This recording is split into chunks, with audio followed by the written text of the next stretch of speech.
Geschichte vom Rotschürzli von Linda Weidmann. Kapitel 4. Und das letzte Mal bei Rotschürzli. Endlich! Ich hab's!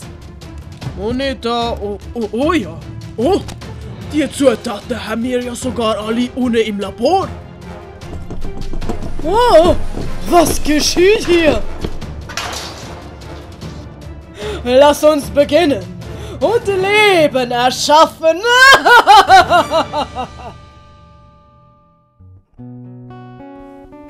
Am nächsten Morgen, als die ersten Sonnenstrahlen das blaue Wasser vom Grande Canale berührten und die Vögel anfingen zu zwitschern, wurde Columbina vom lauten Knall einer gewaltigen Explosion geweckt. Was zum heiligen Jesus? Columbina rannte in den Hauptsaal der Bibliotheka, aus der sie den Knall vernommen hatte. Eine Rauchwolke kam aus der Mitte des Saales. Dottore? Dino? Columbina wollte schon Hilfe holen, da tauchten zwei Gestalten aus dem Rauch auf. Wir haben es geschafft! Das Gegenmittel ist fertig!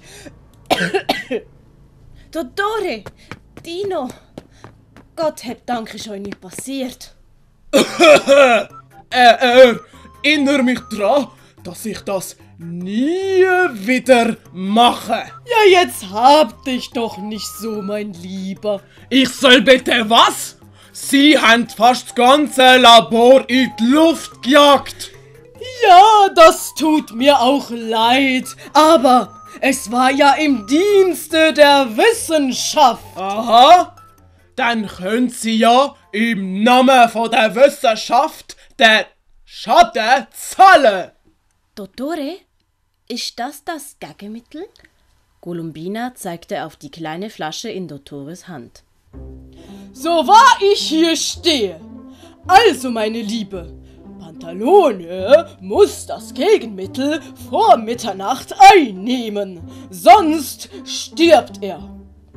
Das gilt aber nur unter der Voraussetzung, dass er nicht bereits an Modena Oya unterlegen ist. Nein, der Pantalone ist definitiv zu hartnäckig, was Sterben betrifft. Da hast du wohl recht. Aber beeil dich lieber, meine Liebe. Vielleicht solltest du dich aber vorher umziehen. Was? Oh, ja stimmt. Ich bin ja im Nonnengewand eingeschlafen. Nachdem Columbina sich umgezogen hatte, begleiteten Dottore und Dino Columbina nach draußen. Etwas weiter weg beobachtete Signore Diego das ganze Geschehen. Hier, meine Liebe, da hast du einen Korb mit Proviant und eine Flasche Wein. Sie tut ja so, als wäre ich Stunden unterwegs heute. Nun, meine Liebe, man kann ja nie wissen. Und nimm dich ja in Acht von dem Schürzenjäger. Schürzenjäger? Seit ein paar Wochen ist ein komischer Gauner unterwegs, wo arme, hilflose Dienerinnen ihre Schürze klaut. Und du hast doch so eine schöne rote Schürze. Ach, mit sowas werde ich doch locker fertig. Ganz sicher, Columbina. Ich habe völligstes Vertrauen zu dir, dass du das schaffst. Sicherheitshalber nimm doch meine Gondel. Damit bist du etwas schneller. Ich habe auch Alecchino und Brigella über dein Kommen per Brieftaube informiert. Per Brieftube, aber... Keine Sorge, sie werden es sicher lesen können. Columbina verdrehte die Augen und ging auf die Gondel zu. Diego sah, wie Columbina in die Gondel stieg. Oh, das passt mir aber gar nicht. Das Luder und der Fettsack sind schneller gsi als ich. Naja, dafür kann ich mal so richtig Spaß haben. Das mit dem Schürzenjäger kommt mir gerade recht. Kurze Zeit später, im Hause Pantalone, brachte Brighella gerade einen Teller Suppe zu Arlecchino. Der besorgte Diener war dem Pantalone seit dem Zusammenbruch nicht mehr von der Seite gewichen. Arlecchino! Suppe! Grazie, Brighella. Beide fingen an, die Suppe zu schlürfen. Keine sagte ein Wort. Brighella blickte zu Pantalone. Wie geht's Ihnen? Immer noch gleich. Was zum Kuckuck? Nein, eine Taube! Das muss sicher eine Nachricht vom Dottore sein. Arlecchino machte einen Salto über das Bett von Pantalone und öffnete das Fenster. Die Taube flog herein über die Suppe hinweg und landete auf Brighellas Kopf. Oi, du liebe Taube! Böse Taube! Schießt einfach auf mich drauf! Komm, Tübli, zeig mal, was du am Fuß hast. Arlecchino nahm der Brieftaube die Rolle am Fuß ab und ließ diese weiter auf Brighellas Kopf sitzen. Er rollte das kleine Stück Pergament auf. Lasse mich einmal sehen. Aber was soll das denn bedeuten?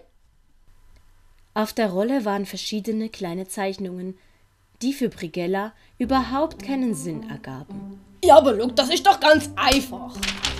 Was Einfache? Das ergibt doch überhaupt keinen Sinn. Doch! Look! Die zwei Melönli sind Colombina und der Hut ist der Dottore. Das Buch ist die Bibliothek. Der Daumen gegen oben heisst, sie haben es gefunden. Der Hut hat es geschafft, eine Flasche, ich nehme an, das ist ein Gegenmittel, zu machen. Die beiden Melönli und die Flasche sind mit der Gondel unterwegs zum Geldbeutel, das heisst zum Pantalone. Colombina kommt bald so eins heim. Juhu! Pantalone ist gerettet! Arlecchino und Brighella waren so voller Freude, dass sie ganz viele Räder und Purzelbäume schlugen. Dann kann ich jetzt ohne Sorge meine Suppe essen. Blöde Taube, jetzt hast du mir auch in mein Essen geschissen. Na warte, wenn ich dich verwünsche. Flüg, Taube, flüg! Ende von Kapitel 4. Geschichte vom Rotschürzli von Linda Weidmann.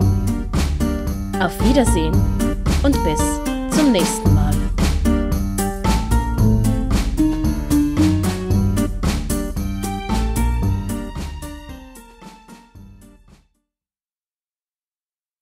Grazie mille for watching the lesson. Please subscribe.